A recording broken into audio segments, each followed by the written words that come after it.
नमस्कार। स्वागत है आपका अजित अंजुम जी के यूट्यूब चैनल पर। मैं अशोक वानखड़े। भारतीय जनता पार्टी ने 3 महीने पहले ही छत्तीसगढ़ और मध्य प्रदेश में अपनी पहली उम्मीदवारों की सूची जाहिर की। भारतीय जनता पार्टी ने वही किया जो कर्नाटक में कांग्रेस ने किया था। कहीं ना कहीं भारतीय जनता पार्टी की इस जल्दी से ये बात तो रेखांकित होती है कि भाजपा ये मानती है कि ये दोनों राज्य उनके लिए बहुत मुश्किल भरे हैं और 2024 की चुनाव मद्देनजर इन दोनों राज्यों में वापसी उनकी जरूरी है। मतलब छत्तीसगढ़ में कांग्रेस को हराकर उनको आना है, सत्ता में वापस लौटना है और मध्य प्रदेश में फिर एक बार सत्ता में कंटिन्यू रहना है। यदि हम मध्य प्रदेश की बात करें तो टोटल 39 सीटों पे उन्होंने उम्मीदवार घोषित किए। बीजेपी ने स्ट्रेटेजी ये करी कि 4 कैटेगरी में उन्होंने अपने उम्मीदवारों को, सीटों को डिवाइड किया है। जो हारी हुई सीटें, जिसकी जीतने की कोई उम्मीद नहीं, वो चौथे कैटेगरी में है और उसी कैटेगरी की उन्होंने सीटें डिक्लेयर की है, इस होप में कि यदि हम पहले उम्मीदवार उतारेंगे तो उम्मीदवारों को पर्याप्त समय मिलेगा। यदि कोई विद्रोह करता है तो उसको संगठन संभाल लेगा, एक जगह मिल जाती है संगठन को। नाराज लोगों को फिर से संभल के मैदान में उतारने के लिए, यानी मदद करने के लिए उनको आप कन्विंस कर सकते हैं। ये सारी चीजें रखते हुए उन 39 सीटों पे उन्होंने जो सीटें तय की है उनमें 5 सामान्य है, 13 पिछड़ी जाति है, मतलब एसटी की, एससी की 8 है। और यदि देखा जाए तो कई एक्सपेरिमेंट किए हैं पार्टी ने। खासकर सिंधिया का उम्मीदवार जहां से था, गोहद से, वो कांग्रेस के विधायक थे, सिंधिया के साथ आए, इस्तीफा दिया, फिर चुनाव लड़े तो वहां हार गए। तो इस बार मेवाराम जाटव का टिकट काट दिया गया। सिंधिया खेमे के, ये सिंधिया खेमे का पहला उम्मीदवार जिसका सीट गई। उस जगह हम ताकत से लड़ना चाहते हैं दिखाने के लिए लाल सिंह आर्य, जो राष्ट्रीय एससी एसटी मोर्चा के प्रमुख है, उन्हें उतारा। वो लोकसभा में वर्तमान में सांसद है। छत्तीसगढ़ और इसकी बात करें मध्य प्रदेश की तो दोनों जगह एक एक सांसद उन्होंने उतारा। इससे पार्टी की जो सीट जीतने की जो स्ट्रगल है वो बताती है। लाल सिंह आर्य को तो वैसे ये संगठन के लोगों का, इनको राज्यसभा विधानसभा में रखकर पूरे देश में इनका उपयोग करना चाहिए, लेकिन मध्य प्रदेश में स्थिति इतनी पतली हो गई बीजेपी की कि अब लाल सिंह आर्य जैसे पूरे भारत में जब 5 राज्यों में जिनका उपयोग करना था, अब उनको गोहद सीट पे कन्फाइंड कर दिया है क्योंकि ये सीट जीतनी है।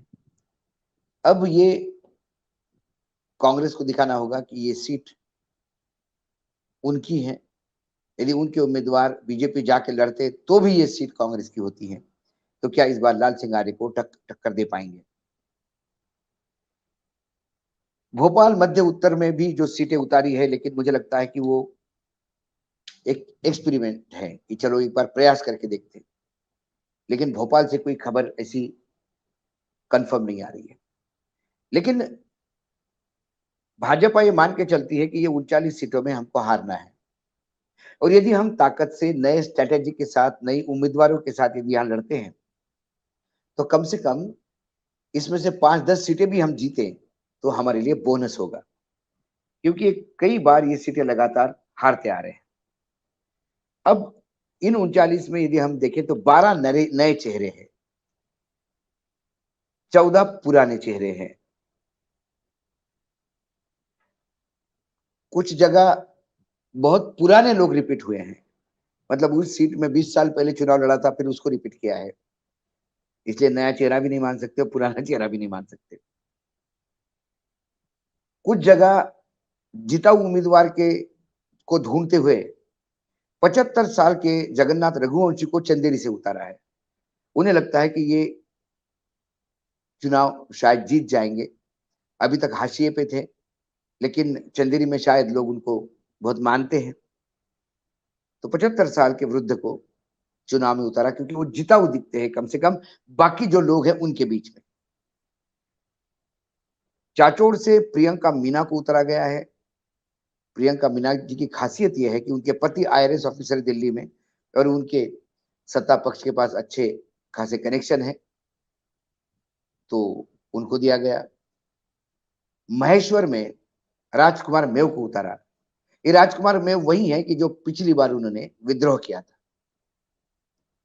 और वो सीट बीजेपी को गंवानी पड़ी। तो जिसने बीजेपी से विद्रोह करके इंडिपेंडेंट लड़ा था, उस राजकुमार मेव को फिर से इस बार टिकट से नवाजा है। इसके मायने है कि पार्टी अब विद्रोहियों को भी अपने गले लगाने को तैयार है, यदि उनको थोड़ा उसमें प्रकाश दिखता है कि ये जीत सकता है। और महेश्वर का राजकुमार में ये बेहतरीन उदाहरण है। सावेर एक सीट है जो बीजेपी की कांग्रेस की अल्टरनेट जाती रहती थी। वहां तुलसीराम सिलावट कांग्रेस से चुनाव जीते। वो भाजपा के साथ चले गए, महाराज के साथ, फिर चुनाव लड़े सावेर से, फिर जीते, और वो सीट उन्होंने इस बार अच्छी खासी मेहनत करके पकड़ ली है।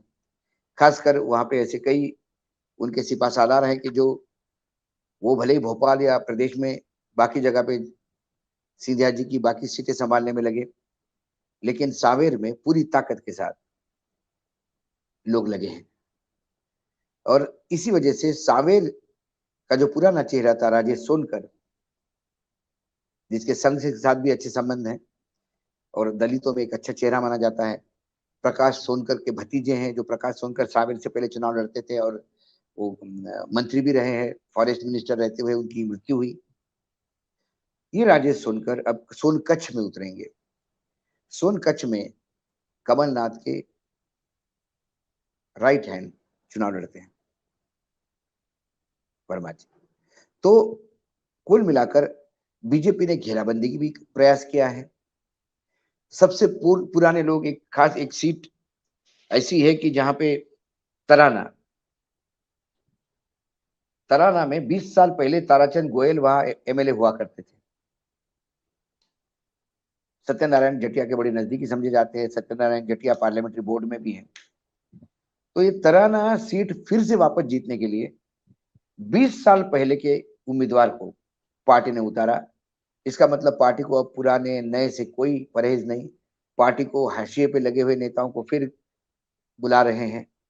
जो लोग चुनाव हार गए उनको साइड पे कर रहे हैं। जो चुनाव हारने के बाद भी लगता है कि ये जीत जाएंगे, वहां उनको उतारा है। एक घटिया की सीट है सतीश मालवीय की।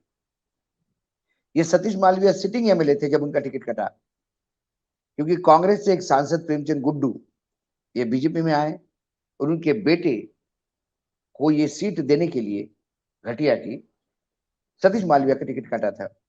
सतीश मालवीय लड़ते चुनाव तो शायद जीत जाते। प्रेमचंद गुड्डू के बेटे चुनाव हार गए क्योंकि लोगों ने बाहर से आए हुए प्रेमचंद गुड्डू के परिवार को रिजेक्ट कर दिया। फिर पार्टी को अपनी गलती समझ में आ गई और इस बार घटिया पे फिर सतीश मालवीय को टिकट दिया। तो ये जो कुछ उन्होंने बदलाव किए, वो बदलाव कहीं ना कहीं लगता है कि पार्टी कुछ कैलकुलेशन के साथ बदलाव करती है। जैसे बैतूल की एक सीट है भोला डोंगरी की, वह महेंद्र सिंह चौहान को फिर से रिपीट किया। अब पिछले चुनाव में महेंद्र सिंह चौहान 30,000 से हारा था। जब बैतूल बात हुई तो एक नया समीकरण सामने आया कि एक आदिवासी युवा संगठन जैस, एक आदिवासियों का आउटफिट है जो पूरी ताकत के साथ मध्य प्रदेश में पिछला चुनाव लड़ी, इस बार भी लड़ी। सुनने में आया कि भाजपा ने बैतूल में की ये भोला डोंगरी सीट के लिए जैस से कोई ऐसा सेटिंग, मतलब एक अंडरस्टैंडिंग किया है जिसमें जैस एक अपना तगड़ा उम्मीदवार बैतूल में उतारेगा। वह आदिवासी वोट अच्छे हैं और जो कांग्रेस को जाते हैं। यदि जैस के उम्मीदवार ने आदिवासी वोट अपने तरफ ले लिए तो फिर ये महेंद्र सिंह चौहान का 30,000 का लीड कम हो सकता है या जीत भी सकते हैं। इसलिए महेंद्र सिंह चौहान को फिर से उतारा, भले 30,000 की लीड से पिछली बार हारे। ऐसे कई सीटें हैं जहां पे मतलब 26 सीटें तो ऐसी है मध्य प्रदेश में जो 5,000 के कम से चुनाव में हार जीत हुई है। 10 सीटें तो 1,000 से भी कम चुनाव मतलब डिफरेंस से हार जीत हुई है। अभी इन सभी सीटों पे सीट वाइज माइक्रो लेवल पे भाजपा काम कर रही है। फिर भी जो अंडर करंट राज्य में है वो पूरे कांग्रेस के समर्थन में दिखता है। लाडली बहना के बाद थोड़ा बहुत बीजेपी ने इंप्रूवमेंट किया, उसके बाद तुरंत सप्लीमेंट जो होता है ये पहले लिस्ट 39 लोगों की देके किया। जो अर्ली बर्ड होने का, जो पहले होने का जो एक एडवांटेज कर्नाटक में जैसा कांग्रेस ने कुछ सीटों पे उठाया था, वैसा ही उनको भाजपा भी जानती है कि इन 39 सीटों में जो हारी हुई है उनमें से उनको 10 भी मिल गई, 9 भी मिल गई, 5 भी मिल गई तो बोनस है। लेकिन इस बोनस सीट में भी खास सिंह, लाल सिंह आर्य हो गए, मेव हो गया, ये चंदेरी की सीट हो गई, 75 साल पुराने मतलब उम्र दराज आदमी को दी। ये सारा समीकरण ये बताता है कम से कम 5 से 6 सीट तो ऐसी हैं जो बीजेपी वहां जीत सकती है। ये उनके लिए बोनस होगा। अब 100 दिन बचे हैं यदि हम कैलकुलेट करें पिछले चुनाव में, इसमें इन 100 दिनों में बहुत सारा पानी अब नर्मदा में बहेगा। कांग्रेस अपनी लिस्ट कैसी लाती है, वो जिताऊ उम्मीदवार इन लोगों के सामने कैसे खड़ी करती है। शायद अभी अगले सप्ताह कांग्रेस की भी एक लिस्ट आने वाली है। ये सारा आज तो कम से कम एक क्षण पे लाडली बहना के बाद और ये पहली लिस्ट के बाद एडवांटेज बीजेपी हो गया है। इसके मायने ये नहीं कि बीजेपी जीत रही है, बीजेपी माइनस में थी वो जीरो पे आ गई है, जीरो से फिर 1 2 3 प्लस में आना शुरू हो जाएगी। ये बीजेपी की स्ट्रेटेजी कम से कम उनको एक एज तो देगी जो माइनस में थी जो अब प्लस में आ गई है। ये है मध्य प्रदेश का सिनेरियो। दूसरी ओर मध्य प्रदेश में ये भी देखा जा रहा है कि कई दिग्गज बीजेपी के नेता कांग्रेस ज्वाइन करने का खबर है। यदि ऐसा होता है तो फिर बीजेपी को अपनी जीती हुई सीटें भी संभालनी होगी। कहीं ऐसा नहीं कि हारी हुई सीटें जीतने के चक्कर में जीती हुई सीटें बीजेपी हार जाए। लेकिन अब कांग्रेस के लिस्ट का इंतजार है, उसके बाद पता पड़ेगा कि एग्जैक्टली कांग्रेस कैसा खेल करती है। अब आते हैं हम छत्तीसगढ़। छत्तीसगढ़ एक ऐसा राज्य है जो सभी लोग ये कहते हैं कि किसी भी हालत में आएगी तो कांग्रेस ही, क्योंकि बघेल ने छत्तीसगढ़ की अस्मिता को कांग्रेस से जोड़ा है। हर चीज में वो छत्तीसगढ़िया चीज ढूंढते हैं। पैसा बहुत बांटा है, पैसा खर्चा किया है, योजनाओं का क्रियान्वयन करने का प्रयास है, लेकिन भ्रष्टाचार चरम पे है और बीजेपी पूर्ण रूप से घर बैठी हुई है। बीजेपी के हर बड़े नेता कहीं ना कहीं अटके हुए हैं और जैसे बघेल जी को ऊपर से डराया जा रहा है ईडी सीबीआई इनकम टैक्स से, तो बघेल भी अपने होम डिपार्टमेंट के थ्रू इन तमाम बड़े दिग्गजों को जिनकी भ्रष्टाचार की 15 साल की अटूट फाइलें, बहुत केसेस पड़े हैं, उनको कहीं ना कहीं डराने का प्रयास कर रहे हैं। तो वहां पे भी जो पहली लिस्ट दी 21 की, उसमें ये बात तो तय है कि बीजेपी जिस ताकत के साथ बार बार कह रही है कि मध्य प्रदेश टफ है लेकिन छत्तीसगढ़ हम जीतने जा रहे हैं, ये कहीं ना कहीं इस 21 के सीटों में दिखाई देती है। खासकर पाटन की यदि सीट देखें तो विजय बघेल जो लोकसभा के सदस्य है दुर्ग से, उनको उतारा है और ये पाटन भूपेश बघेल की सीट है। विजय बघेल भूपेश के भतीजे हैं। भतीजे ने एक बार चाचा को पहले भी विधानसभा में पटकनी दी है। दोनों बराबरी के उम्मीदवार हैं, दोनों बोलने में भी उतने ही तेज तर्राट है और दोनों को पार्टी ने पूरा तरह से समर्थन दिया है। यदि विजय बघेल भूपेश बघेल को पाटन में कन्फाइंड करके रखते हैं, यानी बिजी करके रखते हैं, उनको पाटन से बाहर जाने का जगह नहीं देते, तो फिर बाकी सीटों पे भूपेश बघेल कैसा काम करेंगे ये थोड़ा सा मुश्किल है। छत्तीसगढ़ में बहुत और भी सारी चीज है, जैसे कि जो राम विचार नेताब है अंबिकापुर से, ये पहले राज्यसभा के एमपी रहे हैं, मंत्री भी रहे हैं, लेकिन बेचारे हाशिए पे चले गए थे बीजेपी में। क्योंकि अब जिताऊ उम्मीदवार पार्टी ढूंढ रही थी, तो फिर राम विचार नेताम पे भी पार्टी को विचार करना पड़ा और अंबिकापुर की एक सीट से उनको भेजा गया। एक मजदूर लीडर है जनक ठाकुर, उनको एक उम्मीदवार बनाया गया। ये भी वो आदमी है जिसका अपनी जमीन पे भरपूर जन समर्थन उनके पास है। खैरागढ़ में राजघराने का उम्मीदवार दिया है। 21 में से 4 साहू दिए हैं। साहू ये बहुत एक बड़ा मतदाता है और वो साहू के प्रति समर्पित है। जिस ताकत के साथ ये बोल रहे हैं भाजपा के लोग, यानी वरिष्ठ नेता, कि छत्तीसगढ़ इस बार हम ले लेंगे, तो एक अंडरकरंट चर्चा ये भी है कि एक नई राजनीतिक पार्टी जन्म ले रही है और यदि वो जन्म लेती है तो फिर छत्तीसगढ़ के समीकरण पूर्ण रूप से बिगड़ जाएंगे। और शायद मेरा भी विश्वास इतने जल्दी नहीं बैठेगा इस खबर पे, लेकिन एक खबर बताने वाले वरिष्ठ पत्रकार, बड़े राजनीतिक विश्लेषक छत्तीसगढ़ के इस बात को इंडिकेट करते हैं, यह नया दल जो होगा इसका नेतृत्व वर्तमान मुख्यमंत्री भूपेश बघेल करेंगे।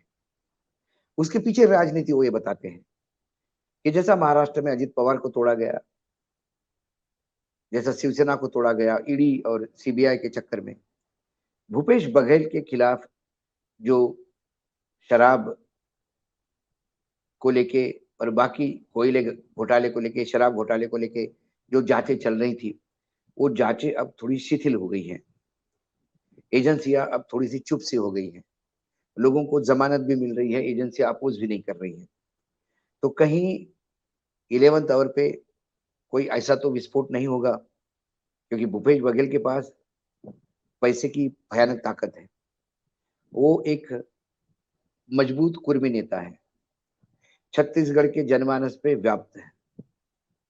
अपनी एजेंसियों से बचने के लिए यदि भूपेश बघेल अलग पार्टी बनाते हैं तो फिर वहां कांग्रेस के लिए बहुत मुश्किल खड़ी हो जाएगी।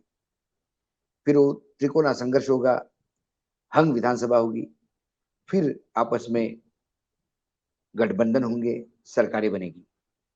लेकिन भूपेश बघेल के लोगों से बात करने के बाद ये तो लगता है कि जब भूपेश बघेल को सब कुछ पार्टी ने दे दिया है, फ्री हैंड भी दिया है, भूपेश बघेल ने पार्टी ने जो जो आदेश दिए, जिन जिन राज्यों में चुनाव में, मतलब वो वर्चुअली एटीएम थे पार्टी के, कांग्रेस पार्टी के, उन्होंने कभी उस एटीएम ने काम करने से मना नहीं किया।